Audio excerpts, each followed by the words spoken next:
네, 여러분 안녕하십니까? 이번 시간에는 진짜 집중해서 면접 준비 전략을 한번 알아보도록 하겠습니다.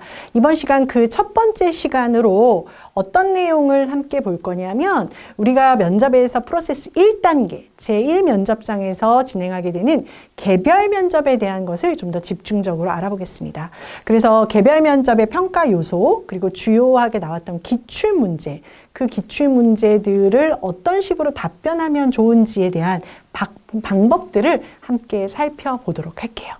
자, 그러면 우선 개별 면접, 근데 이거를 이제 보통 일반적으로는 개별 면접이라고 부르지 않고요. 인성 면접이라고 많이 부릅니다. 이 인성 면접이란 무엇인지를 한번 이해하는 게 필요할 것 같아요. 여러분은 인성 면접을 어떻게 정의하십니까?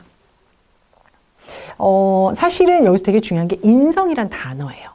인성이라는 단어가 뭘 의미하는지를 우리가 정확하게 좀 이해하게 되면 이 인성 면접이 무엇을 보고자 하는지도 이해할 수 있을 것 같습니다. 그죠, 여러분? 그래서 인성 면접에서는 뭘 보고자 하느냐? 지원자가 군이라는 조직 생활에 필요한 초급 관리자, 그쵸? 부사관은 관리자가 될 거니까 군 조직 생활에서 관리자로서 필요한 자질과 태도를 갖고 있는지. 자, 제가 무슨 얘기를 했냐면 인성이라는 단어의 정의를 알 필요가 있습니다라고 말씀드렸습니다. 이 인성이라는 단어는 결국 뭐냐? 사람들과 조화롭게 살아갈 수 있는 태도와 방식을 가지고 있느냐인 거거든요. 그래서 군이라는 조직 생활 안에서 내 역할이 뭐죠? 초급 관리자로서. 내 역할이 초급 관리자로서 이 초급 관리자의 역할을 잘할 수 있는 자질과 태도가 있는지를 알아보기 위해서 질의응답 형태로 묻고 확인하는 질문의 형태, 면접의 형태를 우리는 인성면접이라고 합니다. 다만 많은 기업들이 이런 인성면접을 볼 때는 개별적으로 봅니다. 물론 조로 들어가서 보기도 합니다. 예를 들어 면접관도 한 3, 4명 되고 지원자도 3, 4명 되는 다대다의 면접 형태를 보기도 하고요. 또는 이 개별 면접이라고 했을 때 지원자는 한 명만 들어갑니다.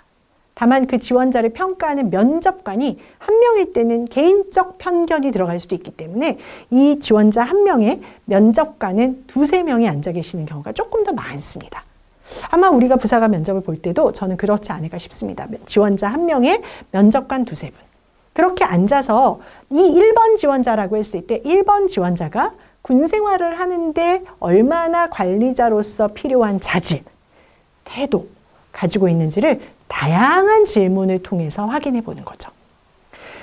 자, 이런 개별 면접, 이러한 인성 면접이 왜 필요할까에 대해서 지금부터 동영상을 좀 한편 보실 거예요. 이 동영상은 모 기업에서 인재를 평가할 때 썼던 어떤 내용들을 영상으로 만든 겁니다. 실제로 있었던 일이에요. 근데 이제 이 영상에서 제가 여러분한테 말씀을 드리고 사전에 좀 잘 보십시오라고 얘기하고 싶은 건 영상 속에서 지원자를 평가하는 3가지 방법이 나와요. 3가지의 테스트가 나옵니다. 그 테스트를 한번 잘 기억해 보세요. 어떤 테스트를 썼나? 그리고 이런 테스트를 왜 했을까? 이것도 생각을 해보세요. 이런 테스트를 왜 했을까? 한번 생각해 보시기 바라겠습니다. 그리고 나서 영상 후에 제가 여러분한테 이 영상을 보여드린 의미, 그 다음에 이 영상이 갖는 어떤 목적, 우리가 뭘 기억해야 되는지 함께 살펴보도록 하겠습니다. What's your management style? Passionate. Passionate. Passion. And what's your biggest weakness? Being stubborn. Stubborn. Stubborn, I think.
네, 여러분 영상 잘 보셨습니까? 자, 영상 속에서 세 가지 테스트 나왔던 거 기억하시죠? 어떤 테스트가 있었죠? 처음에 손을 잡고 들어갑니다. 얼마나 당황스럽겠어요, 지원자가. 그죠? 근데 이 손을 잡고 들어간 거는 왜 그랬을까요? 이 지원자의 상황 대처 능력을 보고 싶었기 때문입니다. 자, 두 번째. 갑자기 면접을 보다가 면접관이 쓰러집니다. 첫 번째가 친밀함을 보고 싶었던 거죠. 얼마나 친밀한지. 두 번째가 상황 대처. 되게 예측하지 못했던 갑작스러운 상황이 발생했을 때 어떻게 할 것인지 상황 대처 능력을 보고 싶었습니다. 마지막으로 세 번째. 누가 높은 곳에서 뛰어내린다고 할 때 내가 그것들을 헌신해서 자발적으로 먼저 나서서 좀 도울 수 있느냐. 헌신적인 태도를 보고자 함이었습니다. 이처럼 이 기업에서는, 이 지원자들을 뽑는 영상 속의 기업에서는 지원자에게 필요한 세 가지, 친밀함, 상황 대처, 헌신이 굉장히 중요한 요소였다는 걸 우리는 확인할 수 있습니다. 마찬가지입니다. 뭔가 이런 개별 면접을 볼 때 중요한 포인트는 여러분은 부사관으로 지원한 수없이 많은 인재입니다. 여러분이 이렇게 수없이 많은 인재 중에 한 명인데 평가하는 면접관들은 이 수없이 많은 인재 중에 정말 누가 적합한지를 판단해야 합니다. 다 괜찮은 사람 같아요. 근데 괜찮은 것과 적합한 건 틀리죠, 여러분. 그죠? 괜찮은 것과 적합한 건 전혀 다른 얘기라는 겁니다. 그렇다면 적합한 사람을 찾기 위해서 노력해야 되는데 그 사람들이 정말 우리 회사에 필요한 사람들이고 이 일을 하는데 적합한 사람들인지를 우리 조직 내, 군이라는 조직 내에 필요한 사람들이 확인해야 되죠. 자, 적합함을 확인할 때는 세 가지 보면 됩니다. 제가 참 초반 강의 때 여러분께 많이 말씀드렸던 그 세 가지 뭐였죠? 네, 이 동그라미 이제 보기만 해도 알겠죠? 적합한 인재의 첫 번째는 직무적합성입니다. 두 번째는요, 그 사람들이 초급 관리자로서 지식, 기술, 태도뿐만 아니라 어떠한 관리자로서의 태도를 갖고 있는지도 우리는 봐야 합니다. 그리고 맨 마지막에 이 사람들이 국가 안보를 책임지는 곳의 부사관으로서도 적합한지도 봐야 되는 거죠. 그죠, 여러분? 자소서에서 이 세 가지가 다 강조되면 좋다고 말씀드렸었습니다. 반드시 이력서에는 어쩔 수 없이 직무적합성만 우리가 선보이게 되지만 자기소개서 같은 경우에 이력서가 아니라면 우리가 관리자로서의 리더십이 있다면 태도적합성을 얘기해도 되고 내 국가관이나 내 애국심을 보여주고 싶다면 분야적합성으로 자소서를 써도 된다고 여러분께 설명드렸었습니다. 기억하시죠? 면접도 마찬가지라는 겁니다. 개별 면접에서 내가 군 조직의 초급 관리자로서 적합한 사람입니다를 여러분이 보여드려야 되는데 그 적합하다는 건 반드시 내가 부사관으로서의 직무적 특기가 아주 많다고 해서 그것만 강조해서는 안 된다. 여러분이 동영상을 보셨듯이 직무적 강점 외에도 태도에 대한 부분들도 되게 중요한 요소다. 그래서 우리는 면접에서 특히나 이런 개별 인성 면접에서는 내가 부사관으로서 초급 관리자로서 어떤 태도를 가지고 있는지, 내가 초급 관리자로서 또는 국가를 책임져야 되는 국가 안보와 어떤 이런 국방의 의무의 최전선 안에 있는 사람으로서 얼마나 적합함을 가지고 있는지를 여러분이 오히려 보여주시는 것도 굉장히 면접에서는 적합한 인재에 다가가는 중요한 포인트다. 그래서 이제 우리가 다음 시간에 실제로 그 질문별로 어떻게 답변해야 되는지에 대한 이야기를 좀 할 거거든요. 이 질문별로 답변하는 이야기를 할 때 여기에 있는 적절한 태도 적합성도 답변의 키워드로 좀 넣으시고 분야 적합성도 답변의 키워드로 넣으셔서 이 사람은 전체적으로 말하는 걸 봤더니 직무적인 준비도 잘 되어 있지만 태도적으로, 왜 자질과 태도를 평가하는 게 인성면접이라고 했잖아요. 태도적으로도 정말 잘 준비된 사람이구나 라는 걸 보여줄 수 있게끔 여러분 답변하시면 더 좋을 것 같아요. 됐죠? 자, 그러면 개별 면접의 주제들은 어떤 게 있는지 하나하나 차근히 좀 한번 살펴보겠습니다. 개별 면접 주제는 우선 자신에 대해서 소개해 보세요. 이건 우리가 이미 1분 자기소개 때 배웠습니다. 그래서 1분 자기소개라고 하는 자기소개는 시킬 수도 있고 안 시킬 수도 있지만 선배들께서 예를 들어서 자기소개 안 나와. 그래도 하셔야 돼요. 왜냐하면 자기소개는 할 수도 있고 안 할 수도 있지만 만약에 내가 준비 안 했을 때 갑자기 시키면 전혀 할 수 없는 트랙이기 때문입니다. 그래서 자기소개는 반드시 준비하시고요. 그래서 우리가 별도의 강의 꼭지를 일부러 만든 거예요. 자기소개용 강의 꼭지를 시킬 수도 있고 안 시킬 수도 있지만 반드시 이건 준비해 나가야 되는 거기 때문에 만든 거거든요. 자기소개해보라는 거. 지원 동기. 자, AI 면접에 대한 강의 때도 말씀을 드렸습니다. 기본 필수 질문이 뭐였습니까? 자기소개, 지원 동기, 성격의 장단점. 지금 기출문제 보면 1번, 2번, 3번이 단연코 넘버 1, 2, 3입니다. 물론 빈도별로 번호를 두진 않았지만 자기소개해보세요. 지원 동기는 뭐예요? 성격의 장단점 뭐예요? 정도는 여러분 반드시 준비해 놓으셔야 돼요. 저희가 그래서 답변 전략 시간, 다음 시간에 이런 개별 질문에 답변하는 내용을 어떻게 하실 것인가 하는데도 사실 요 3가지 질문도 넣어놨을까요? 자기소개 빼고 넣어놨는데 여러분 이 질문들은 답변 연습해 보셔야 돼요. 4번째 보면 부모님과 집안의 자랑거리. 자, 가만히 보면 자기소개서 1번에 가정과 성장 환경 썼던 거 기억나십니까? 내가 부모님으로부터 어떤 교육을 받고 우리 집안은 어떤 걸 강조하는 집안이었는지 그런 것들을 자소서에다 하나 썼어요. 근데 그거 외에도 한 2개 정도는 더 만들어 가시면 좋겠다는 거죠. 물론 이런 4번의 질문이 나왔을 때 내가 자소서에 썼던 만약에 정직으로 썼다. 정직 얘기하셔도 괜찮아요. 하지만 자소서에 정직 썼다고 반드시 정직을 우리 집안의 자랑거리나 우리 집안의 모습으로 보여줄 필요는 없어요. 정직 말고 뭐 책임, 성실, 다른 키워드 말씀하셔도 괜찮거든요. 자소서에 써있는 대로 앵무새처럼 말씀하시는 게 오히려 더 이상할 수도 있다. 아셨죠? 그런 질문 또 나오네요. 가훈의 뜻. 이것도 사실은 자기소개서 질문하고 굉장히 비슷한 거죠. 자, 보겠습니다. 6번. 자신이 생각하는 가장 중요한 가치. 이건 뭐였죠? 자기소개서 3번 질문에 자아 표현에서 가치관이나 좌우명 쓰는 거 있었잖아요. 거기에 썼던 내용을 말씀하셔도 돼요. 다만 자 여기서 잘 들으세요. 방금 4번 질문에서도 여러분 자소서 쓰셨잖아요. 6번 질문에서도 여러분 자소서에 쓰셨잖아요. 자소서에 쓰셨잖아요 라고 이야기한다고 해서 자소서 그대로 하라는 얘기는 아니에요. 자소서에 있는 키워드를 갖고 와서 자소서에 토시 하나 틀리지 않고 AI처럼 다다다다다다 외워서 말하는 게 아니라 내가 정직에 대해서 얘기하되 좀 자연스럽게 말하듯이 얘기하라는 거죠. 그죠? 자소서를 잘 쓰면 면접이 쉬워진다던 제가 강의 중에 했던 얘기 기억나세요? 여러분 자소서를 잘 쓰시면 굉장히 면접이 쉬워져요. 그게 바로 이런 거예요. 사실 면접 질문과 자소서 질문은 크게 다르지 않거든요. 됐죠? 군인 정신이라는 게 뭐냐? 이건 이제 군인 정신에 대한 나의 개념, 나의 정의, 나는 어떤 식으로 군인을 바라보고 있다라는 시선을 설명해 줄 수 있는 거죠. 자, 볼게요. 학교 시절 특별활동이나 봉사활동 중 가장 인상적이었던 경험을 묻는 질문이네요. 자기소개서 2번의 성장 과정에서 보람찼던 경험, 어려웠던 경험 묻는 것처럼 경험을 묻는 질문이죠. 자, 경험을 물어요. 설득력 있는 자기소개서 공식에서 우리가 답변을 어떻게 해야 된다고 했죠? 맞아요. 경험이 나오면 반드시 뭐다? 노란색 삼각형 기억나세요? 경험이 나오면 반드시 뭐다? 그 경험을 통해서 배운 점이 뭐다? 그런 배운 점이 내가 군 생활하거나 내가 부사관으로서 일하는데 어떤 식으로 도움 줄 거다. 연결해서 설명하라고 말씀드렸던 거 기억하시죠? 자소서를 잘 쓰면 면접이 수월해집니다. 그렇게 쓰시란 얘기예요.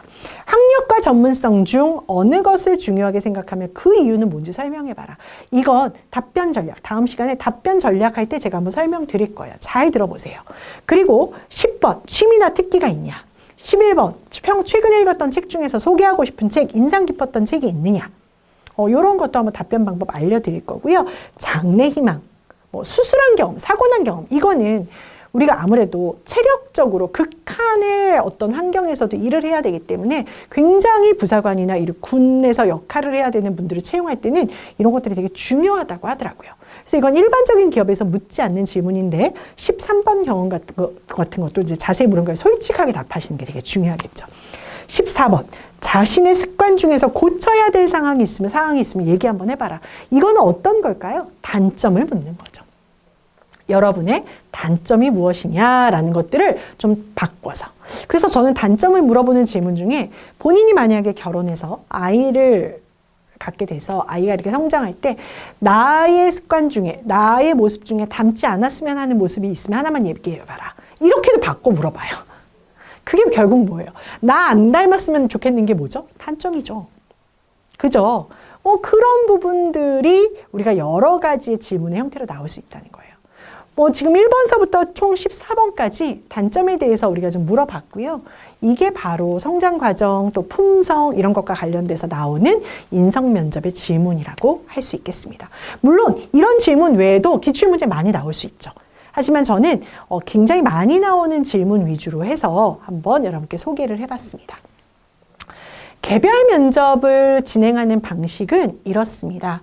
우선 개인별로 10분 정도 시간의 면접을 본다라고 생각하시면 돼요. 10분 이상이니까 10분은 초과한다는 뜻이겠죠. 그리고 지원자 개인별로 진행하고 면접관 아마 1명 이상이 참여하실 겁니다. 그래서 지원자 1명에 면접관 2-3명. 그리고 지원자 답변에 대해 꼬리 질문을 묻고 시작됩니다. 자, 이게 무슨 얘기입니까? 내가 어떤 질문을 했습니다. 가장 중요하게 생각하는 가치관. 저는 다른 사람을 좀 돕으면서 사는 걸 굉장히 중요한 가치로 여기면서 생활하고 있습니다. 그렇다면 여기까지만 설명하면 면접관이 그 다음에 뭘 물어볼까요? 왜 타인을 돕는 게 본인한테 그렇게 중요하죠? 이유가 있으면 혹시 말씀해 보시겠습니까? 그럼 이유 설명해야 돼요. 아, 그래요? 그럼 내가 그렇게 타인을 도우면서 사는 게 굉장히 중요하다라고 느끼게 됐던 결정적 계기가 있다면 그 경험이 있으시다면 한번 얘기해 보시죠. 경험 얘기예요. 자, 그 경험에서 어느 대목에서 본인은 타인을 도와야 되겠다고 생각하시게 되는지 한번 설명해 보시죠. 내가 답변을 하면 답변하는 족족이 어떻게 해요? 계속 꼬리를 물고 꼭 꼬리 물고 늘어지는 사람처럼 꼬리 질문을 하는 거죠. 자, 이런 꼬리 질문을 하는 이유는 뭐다? 이 사람이 말하는 게 사실인지 아닌지를 확인하는 게 첫 번째 목적이에요. 꼬리 질문은 이게 사실인지 아닌지를 확인하기 위한 거예요. 두 번째는 뭔지 아세요? 꼬리 질문을 함으로써 이 사람이 그 진행 과정에서 어떤 구체적 경험을 했는지, 어떤 구체적 과정에서 배우고 느낀 점이 있는지를 면접관이 알게 돼요. 그래서 여러분, 거짓을 얘기하면 안 됩니다가 여기서 나오게 되는 거예요. 내가 이렇게 답변을 하다가 살짝 사실이 아닌 부분을 얘기했어요.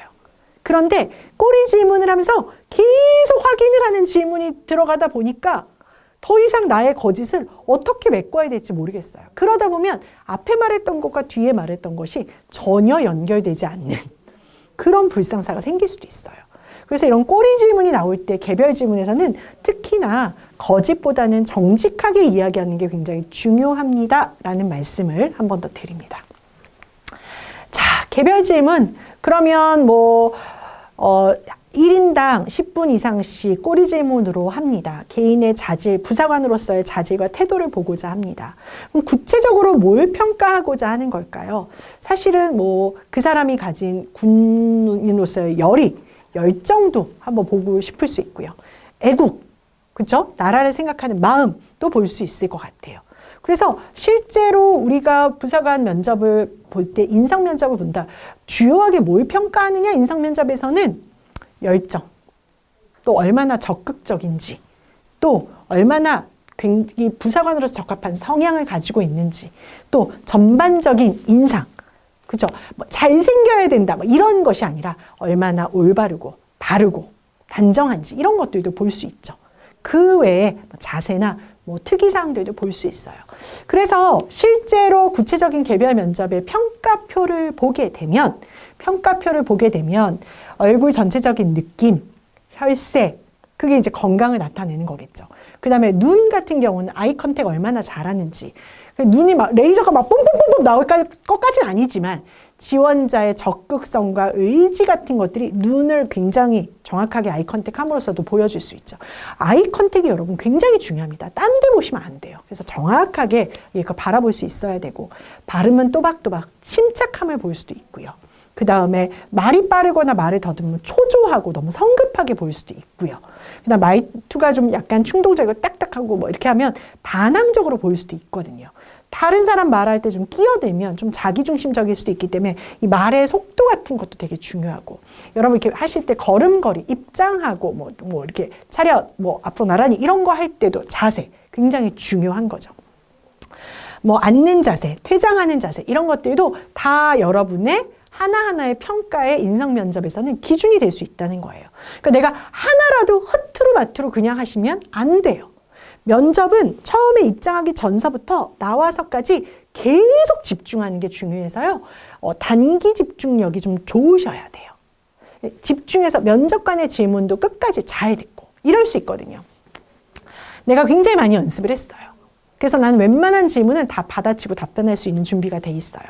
그러니까 준비가 많이 되어 있는 사람은 또 어떤 실수를 하게 되냐면 웬만한 질문은 내가 다 알기 때문에 질문을 좀 듣다가 내가 준비한 거네? 그럼 뒤에 질문 안 들어요.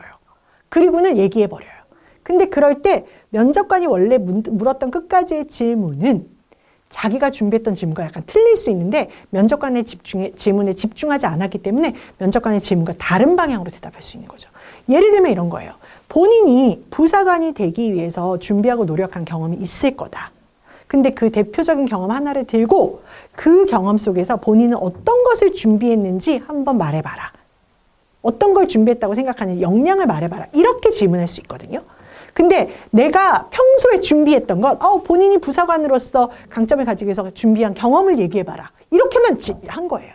그럼 경험을 얘기하라는 내가 원래 준비했던 것과 경험 중에서 그 구체적인 거 끄집어내고 거기서 어떤 준비를 했는지를 설명해봐라는 완전 다른 질문이죠. 이럴 수 있다는 거예요. 현장에 가면. 그래서 아주 단기 집중력을 가지고 끝까지 면접관의 질문을 들어보고 답변하는 게 굉장히 중요하다는 겁니다. 그런 게 전체적인 평가에도 영향을 미칠 수 있어요. 인성 면접을 보실 때 평가 기준까지 좀 살펴봤고요. 이제 다음 시간 되기 전에 저희가 이제 답변을 시작하고 마무리하는 연습만 좀 함께 해보면 되게 좋을 것 같아요. 자, 어떤 식으로든 면접 질문이 와요. 처음에 질문이 딱 옵니다. 그러면 답변하는 사람들이 보통 이러거든요. 질문이 딱 오면 예, 저는 뭐 이렇게 하면서 답변을 합니다. 예, 저는 있습니다. 예, 책임감을 발휘한 경험 있습니다. 이렇게 해서 되게 내가 말을 시작하는 스타트가 애매하게 스타트 하시는 분들이 계십니다. 근데 그렇게 애매하게 스타트 하시면 안 되고요. 실제로 말씀하실 때 그 첫 머릿말을 네, 말씀드리겠습니다. 라고 얘기하시면서 스타트 하시면 어떨까 싶어요. 네, 말씀드리겠습니다. 네, 답변하겠습니다. 어떤 거든 괜찮아요. 근데 중요한 건 뭐예요? 내가 지금서부터 말하겠다는 시그널을 보내는 거죠. 그리고 나서 네, 말씀드리겠습니다. 다음에 면접관의 질문을 잘 듣는 거죠. 그 들었던 질문을 한 번 더 반복하는 겁니다. 자, 예를 들면 이럴 수 있습니다. 우리 군이 왜 당신을 채용해야 된다고 생각합니까? 그럼 시작은 어떻게 하라고요? 네, 말씀드리겠습니다. 그 다음에 어떻게 해요? 질문을 반복해요. 군 조직에서 저를 채용해야 된다고 생각하는 이유는? 됐습니까? 자, 지금까지 살아오면서 실패했던 경험 한번 좀 말씀해 보십시오. 네, 말씀드리겠습니다. 지금까지 살아오면서 제가 실패했던 경험은 무엇입니다? 됐습니까? 자, 본인의 단점 뭐라고 생각하십니까? 네, 말씀드리겠습니다. 제가 생각하는 제 단점은 다소 소극적이라는 것입니다. 이렇게 해서 네, 말씀드리겠습니다로 시작한 다음에 그것에 대한 답변을 써주시는 게 질문을 한 번 더 반복해 주시는 게 좋겠습니다. 그리고 답변을 다 하셨어요. 그래서 네, 말씀드리겠습니다. 군 조직이 저를 채용해 줘야 되는 이유는 저의 강한 책임감 때문입니다. 저는 이러이러한 경험에 이렇게 책임감을 발휘해 봤습니다. 따라서 저를 채용해 주셔야 된다고 생각합니다. 로 마무리를 했습니다. 그리고 나서 채용해 주셔야 된다고 생각합니다. 다음에 가만히 있으면 면접관이 또 우리가 뭔가 말을 할 거라고 생각하고 얼굴을 쳐다보게 돼요. 나는 이미 말을 다 끝냈는데 또 내 얼굴을 쳐다보네요. 그러니까 나도 모르게 또 무슨 말을 해야 될 것 같아서 그랬는데 그때 그 경험에서 한 가지 더 이런 것이 있는데 이렇게 되면 나는 할 말이 없는데 계속 쳐다봤기 때문에 말하고 또 하고 말하고 또 하고 하다 보면 무한 루프를 돌면서 계속 말은 길어지고 집중력을 흐리게 되죠. 그래서 어떻게 합니까? 내가 뭔가 말할 것이 끝났다. 그럴 때는 어떻게 합니까? 무조건 이상입니다. 로 마무리합니다. 그래서 질문이 들어오면 네, 말씀드리겠습니다. 제가 군 조직이 저를 채용해 주셔야 되는 이유는 저의 강한 책임감 때문입니다. 블라블라블라블라 얘기가 끝나면 이상입니다. 로 마무리하십니다. 아시겠죠? 이렇게 한번 해주시면 좋고 그 외에 면접관 귀에 잘 꽂히는 방법 자소서 때 했던 두 가지만 한번 말씀을 드리겠습니다. 첫 번째, 거버닝을 사용하시는 겁니다. 그래서 본인의 강점을 좀 말씀해 보시겠습니까? 네, 말씀드리겠습니다. 저의 강점을 두 가지로 나누어서 한번 설명드려 보겠습니다. 첫째, 강한 책임감입니다. 둘째, 끈기입니다. 이런 식으로 해서 만약에 두 가지를 얘기하고 싶을 때는 거버닝을 써서 말씀하시면 좋겠습니다. 자소서 때 한번 했습니다. 그리고 형용사는 단어로, 모든, 많은, 각종 여러 가지 단어로 쓰라고 말씀드렸죠. 부사도 숫자로 바꿔서 얘기해 주시는 게 좋겠습니다. 그래서 예를 들면 대학교 2학년 때부터 방학마다 베이커리 캐시 아르바이트를 했습니다. 다양한, 이런 다양한 단어로 바꾸라고 했죠. 하루에도 많은이라는 것을 숫자로 바꿔주시면 더 좋아요. 그래서 다양한이 아니라 현금, 수표, 신용카드 등의 많은 금액이 아니라 하루에 100건 넘는 이런 식으로 단어와 숫자로 바꿔서 여러분의 경험을 설명하시다 보면 훨씬 더 잘 전달된다는 걸 잊지 않으셨으면 좋겠습니다. 자, 이번 시간에는 여러분 실제 인성면접, 개별면접의 주요 평가 기준, 진행 방식, 기출 문제들을 하나하나 살펴봤습니다. 다음 시간에는 주요한 질문들에 대해서 어떤 식으로 답변하면 좋은지 답변 전략에 대해서 함께 알아보도록 하겠습니다. 이번 시간 수업은 여기서 마무리하겠습니다. 수고하셨습니다.